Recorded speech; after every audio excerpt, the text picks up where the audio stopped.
Good morning everyone.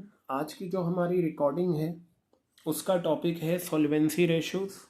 इससे पहले जो हमने रिकॉर्डिंग्स करी थी उसमें मैंने आपको बताया था शॉर्ट टर्म सॉल्वेंसी रेशोज़, जिसमें मैंने आपको करंट रेशो के बारे में एक रिकॉर्डिंग मैंने करी थी और दूसरी रिकॉर्डिंग हमने करी थी लिक्विड रेशो के बारे में, और फिर हमने कंपैरिजन भी देखा था। आज की जो हमारी रिकॉर्डिंग है इसमें हम डिस्कस करेंगे सॉल्वेंसी रेशोज़। देखिए, जब भी सॉल्वेंसी की बात आएगी तो इसका मतलब लॉन्ग टर्म सॉल्वेंसी है। ठीक है, इसका मतलब क्या है? Long term solvency. तो सॉल्वेंसी का मीनिंग क्या होता है? सबसे पहले हम ये देखते हैं, एक कंपनी की एबिलिटी यानी कि बिजनेस की एबिलिटी पूरा करने की अपनी long term liabilities. For example, अगर मान लीजिए ये कंपनी बैंक से लोन लेना चाहती है, लॉन्ग टर्म लोन यानी कि वो लोन जो कंपनी काफ़ी टाइम के बाद पे करेगी, 1 साल के बाद पे करेगी।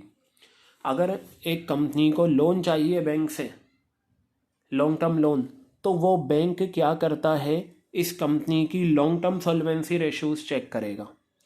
Long term solvency ratios check करके वो ये देखेगा कि क्या वाकई में इस कंपनी को पैसा देना चाहिए या नहीं।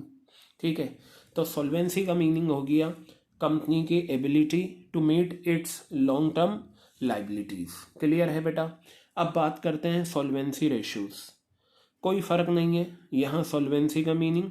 सॉल्वेंसी रेशोज़ वो रेशोज़ होती हैं जो ये बताती हैं कि एक एंटरप्राइज अपनी लॉन्ग टर्म लाइबिलिटीज़ पे कर पाएगा या नहीं। एक कंपनी अपनी लॉन्ग टर्म लाइबिलिटीज़ पे कर पाएगी या नहीं, ये कौन बताता है? Solvency ratios. तो बेटा, आपके सिलेबस में 4 सॉल्वेंसी रेशोज़ हैं। नंबर 1 पर आती है डेट टू इक्विटी रेशो, दूसरे नंबर पर आती है total assets to debt ratio. ठीक है, तीसरी आती है बेटा आपका प्रोप्राइटरी रेशो, और चौथी आती है इंटरेस्ट कवरेज रेशो। ये 4 रेशोज़ हैं जो आपके सिलेबस में हैं। अब देखिए, ये जो आपकी डेट टू इक्विटी रेशो है ये भी बेटा बिल्कुल प्योर रेशो है। प्योर रेशो का मतलब जब आप इसे कंप्यूट करेंगे तो इसके डिनोमिनेटर में 1 होना चाहिए। ठीक है, चलिए देखते हैं सबसे पहले कि ये डेट टू इक्विटी रेशो क्या रिलेशनशिप बताती है।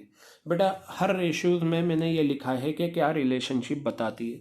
रिलेशनशिप का मतलब यही है, इसका जो फॉर्मूला है न्यूमरेटर में क्या है और डिनोमिनेटर में क्या है। तो डेट टू इक्विटी रेशो का फॉर्मूला आपको पता है, डेट अपॉन इक्विटी। तो डेट टू इक्विटी रेशो बताती है डेट और इक्विटी के बीच में रिलेशनशिप। इसका जो मकसद होता है वो ये पता लगाना होता है कि एक फर्म क्या अपनी लॉन्ग टर्म लाइबिलिटीज़ पे कर पाएगी या नहीं। क्लियर है? आइडियल रेशो यानी कि स्टैंडर्ड रेशो है इसकी 2:1। 2:1 का मतलब ये हो गया कि न्यूमरेटर में डबल डेट होने चाहिए और इक्विटी क्या होना चाहिए, उसका हाफ होना चाहिए। क्लियर हो गई बात ये? अब हम ये सीखेंगे, ठीक है, ये रेशोज़ का जानना आपके लिए बहुत ज़रूरी है बेटा। आपके टर्म 1 में भी ऐसे क्वेश्चन आए हैं कि ये रेशोज़ क्या बताती हैं, इनके बढ़ने घटने से क्या होता है। तो अब हम ये देखेंगे कि जो आपकी ये डेट टू इक्विटी रेशो है, अगर ये 2:1 है या इससे ज़्यादा है तो इसका क्या मतलब है, और 2:1 से कम है तो इसका क्या मतलब है। तो देखते हैं एक बार। अगर डेट टू इक्विटी रेशो 2:1 है या उससे ज़्यादा है, मतलब 2:1 या उससे ज़्यादा का मीनिंग क्या हो गया, मैं आपको बता देता हूँ। देखिए, इसका मतलब ये हो गया, ये आपका फॉर्मूला है डेट अपॉन इक्विटी। ठीक है, 2/1 हो या इससे ज़्यादा,